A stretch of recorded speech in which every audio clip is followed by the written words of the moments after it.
Waalaikumsalam warahmatullahi wabarakatuh. Apa kabarnya anak ibu hari ini? Baik. Alhamdulillah. Oke, untuk memulai pelajaran kita hari ini, silakan bintang dipimpin teman berdoa. Oke. Sebelum memulai kegiatan pada pagi hari, alangkah baiknya dahulu berdoa dimulai.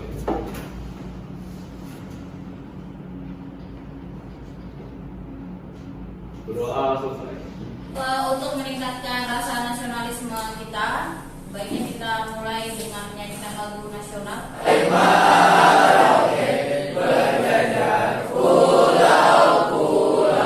yang tidak hadir nah hari ini?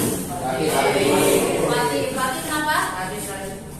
Sakit ya. Jadi sebelum kalian kelas 9, menurut kalian pasti pernah kelas 7 ya? Kan? Waktu di kelas 7 pernah belajar unsur senyawa dan campuran? Oke. Masih ada yang ingat nggak dari unsur senyawa campuran ini mana yang paling kecil? Oke. Jadi di dalam unsur itu terdapat atom, ya. Nah, di sini Ibu sudah ada gambar unsur oksigen, kemudian di sebelahnya adalah atom. Jadi kita ingat kembali bahwa atom itu adalah materi terkecil dari sebuah benda. Kita mengetahui fenomena-fenomena yang berhubungan dengan listrik statis. Nah, sehingga kalian dapat mencegah hal-hal kecil yang dapat merusak mood kalian. Misalnya, kalau kalian nyisir rambut, tiba-tiba rambutnya kayak ngembang gitu, Mbak. Lengket nggak di sisirnya? Nah, apalagi nih khususnya sisir yang dari plastik. Tujuan pembelajaran kita yang pertama, setelah mengamati gambar animasi ya yang tadi, peserta didik dapat menyebutkan bagian-bagian atom dengan tepat.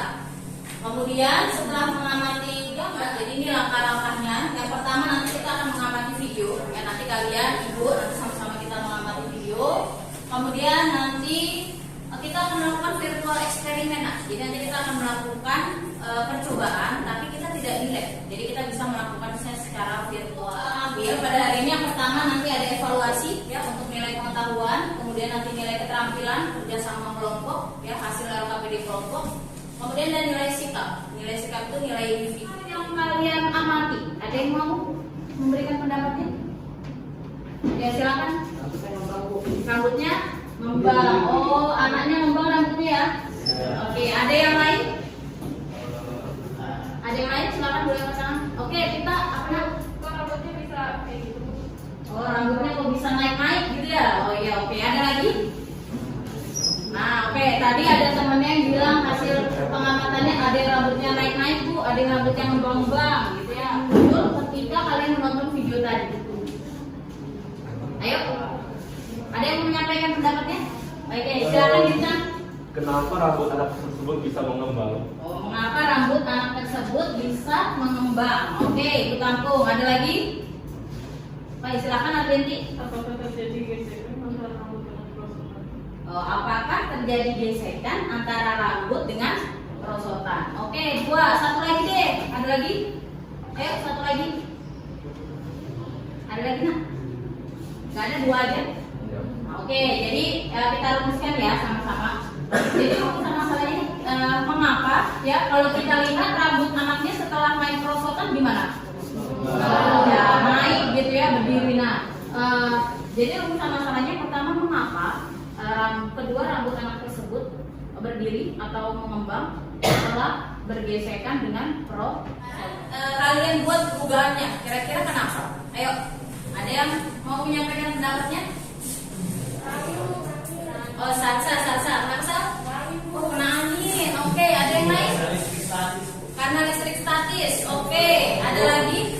Karena rambut dan perosotan saling bergesekan. Karena rambut dan perosotan bergesekan. Ini udah berkelompok. Ya, silakan kalian diskusi dalam LKPD.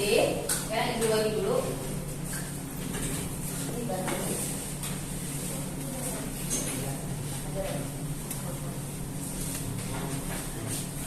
Silakan ditulis ya. Kemudian rumusan masalahnya tadi yang sudah kita rumuskan sama-sama, silakan ditulis. Kemudian setelah rumusan masalah kalian tulis hipotesisnya yang tadi sudah kita perkirakan sama-sama. Nah, kalau semua ketiga itu sudah terisi, silakan melakukan penyelidikan melalui videonya. Ya, silakan diisi tabelnya. Iya betul, ini kan yang diamati ya. Nah, terus setelah kalian mengamati, terus tadi rumusan masalah yang sudah kita konkretkan, oke, hipotesis. Nah, kalau sudah, silakan dibuka handphonenya. Ya, kalian nonton video ini, kemudian kalian amati alat dan bahan yang digunakan apa. Sudah masalahnya, yang tadi kita konkretkan aja nah, satu kan, baru hipotesis, kalau sudah langsung disuruh. Ya, nonton videonya, sembari nonton video nanti ada yang alat dan bahan. Ya, nanti ada yang menuliskan langkah-langkah. Ya, nanti kalau sudah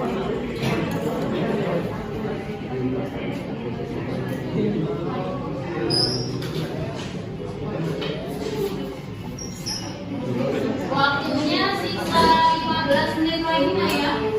Jadi silakan setelah melakukan percobaan boleh langsung dituliskan hasilnya di tabel. Banyak apa elektron atau proton? Nah, kalau yang lebih banyak elektron berarti dituliskan karena elektronnya lebih banyak dibandingkan proton. Kalau dia positif berarti yang lebih banyak apa nak?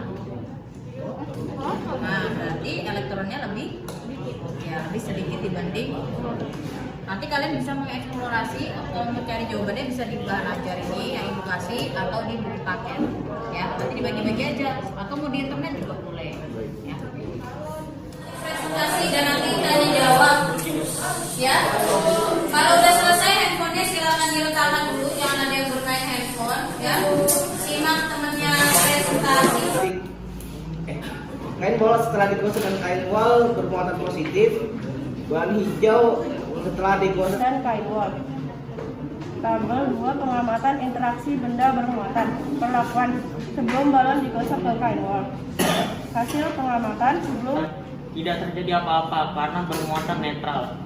Sesudah balon digosok ke kain wol, saling tolak menolak karena bermuatan sama, negatif atau elektron. Oke. Ya, terima kasih. Ada yang mau bertanya ke kelompoknya Regi? Mungkin ada yang berbeda jawabannya?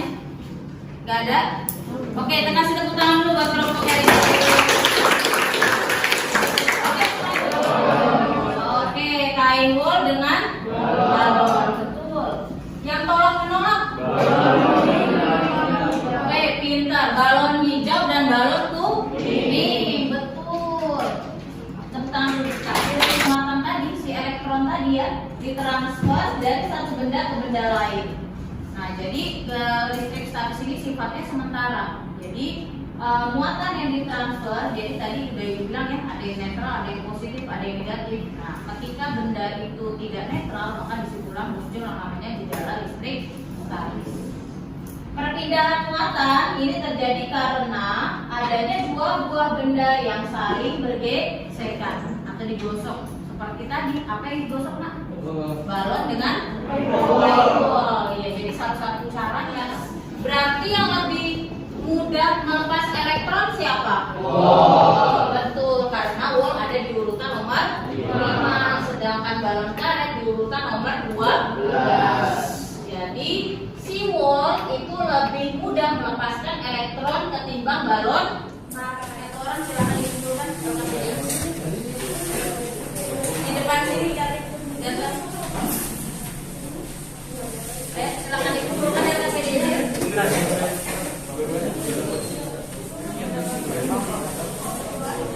Silakan LKPD-nya dikumpulkan di depan sini. Satu orang selama 2 menit masih bisa melepaskan elektron. Kira-kira ada yang bisa menjawab? Ya, jawabannya bisa, tapi sangat sulit. Jadi benda-benda ini semuanya bisa, ya, tapi dengan cara semakin sulit berarti usahanya itu harus semakin besar. Karena dia sangat sukar, ya, sangat sulit dia untuk melepaskan elektron. Bagus ya pertanyaannya Alif ya. Nah, oke. Ada yang mau nanya lagi? Terakhir? Gak ada? Oke, kalau nggak ada, pada hari ini apa?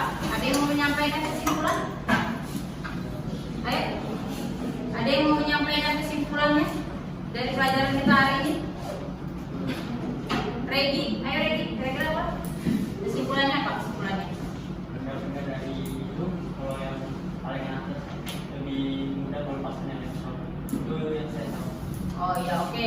Dari daya trigolistrik yang pertama, semakin ke atas dia semakin mudah melepaskan elektron.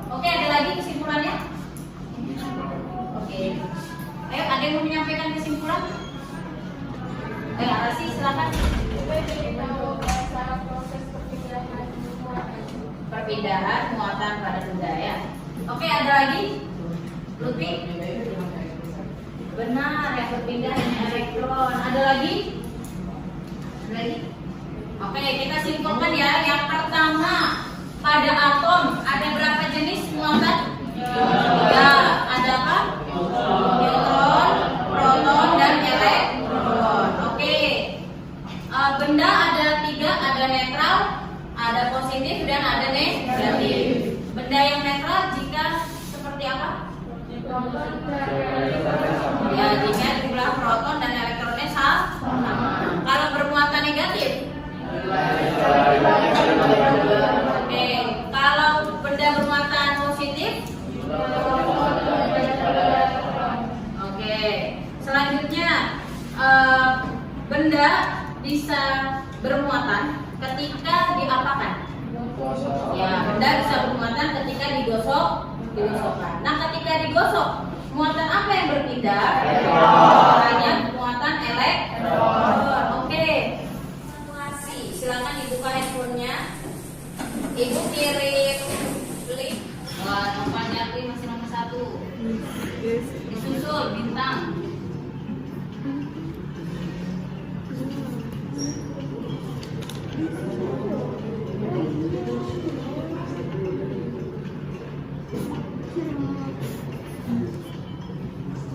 Kerjakannya masing-masing ya, kerjakan sendiri-sendiri ya, jangan nyontek temennya ya, kerjakan sendiri-sendiri.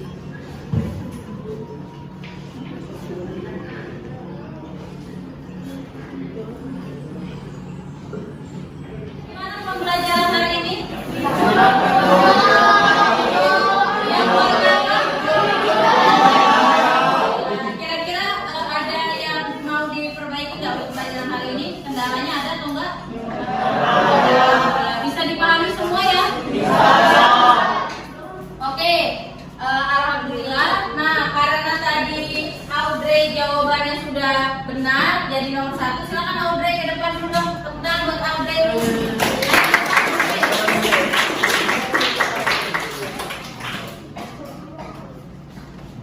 Nah, jadi karena Audrey butuh alat tulis ya kan? Nah, jadi untuk hari ini Audrey dapat pulpen. Ya, semoga yang lain juga bisa menyusul ke depan seperti Audrey ya. Silakan Audrey. Baik ya, untuk pelajaran minggu depan, perhatikan. Jadi minggu depan kita akan belajar tentang hukum kolom. Ya, jadi hukum kolom ini masih ada kaitannya dengan materi kita hari ini, yaitu gaya tarik-tarik dan gaya tolak